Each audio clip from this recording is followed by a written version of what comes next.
accusation. "You see, this is where the DNA comes in, Gordon," Detective Chief Superintendent Lockhart said. "I don't know if they let you watch TV in here, but you might have heard about new developments in technology and how we've started reanalyzing old murder cases, putting together detailed biological profiles of suspects and all that." He grinned again. "Though as far as you're concerned, we didn't exactly need a profile. We've already got half a ton of your muck in test tubes in police labs all over the country." Grimwood stubbed his cigarette out on the table. His brutalized face was impassive, but he was clearly listening. "It was a simple matter of compare and contrast," Lockhart said. "And guess what? Guess whose DNA sample married up identically with the tiny specks of blood found on the teeth of Kirsty Ann's poor little dead poodle?" Still the convict said nothing. Lockhart stood up. "The judge recommended you serve 30 years minimum, didn't he? After this, he'll be recommending you never come out at all." They drove quietly through the darkened town. There were 4 of them in the first car, a sleek grey Jaguar, unmarked but registered to Halliwell CID. Detective Sergeant Brunton was driving. He was young, blonde and bullish, and crammed tightly into a smart rugby club blazer and tie. Next to him sat Lockhart.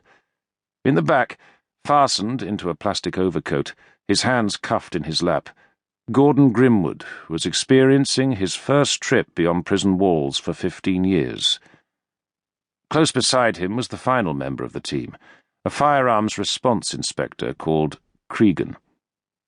He was currently in jeans and sweater, but of tall, military appearance. He looked more than capable of kicking all their butts put together. But just in case he couldn't, a black steel Glock SLP was holstered at his armpit.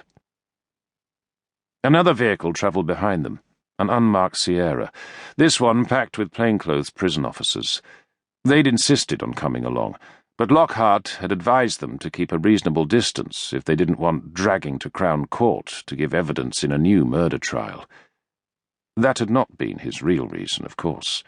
In truth, this was a potentially tricky case, where rules might need to get bent, and he didn't want amateurs clogging up the works.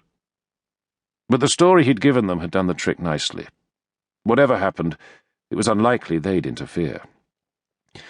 "If it's any consolation, Gordon," the Chief Super said, "you've made the right decision. If we find her, it'll stand in your favour." Grimwood glanced out at the passing houses and gardens. "Much good it'll do me. Maybe it'll help you sleep at night." "I sleep all right." "Sure about that?" D.S. Brunton wondered.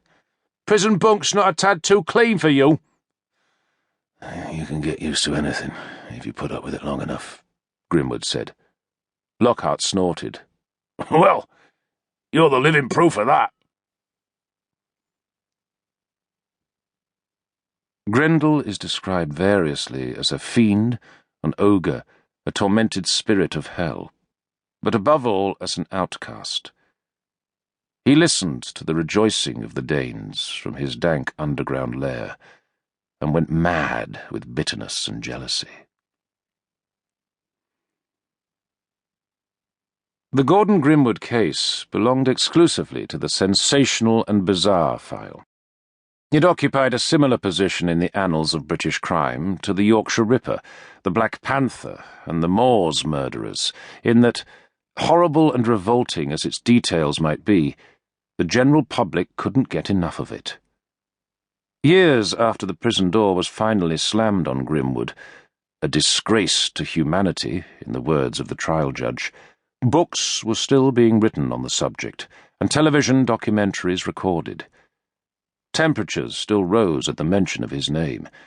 There was lingering criticism of the police, who at the time were alleged to have bungled the investigation, while certain misguided, though some would say also attention-seeking politicians were constantly airing their view that the criminal was mad rather than bad, and should not therefore have been sent to jail at all, but to the more humane environs of a mental hospital.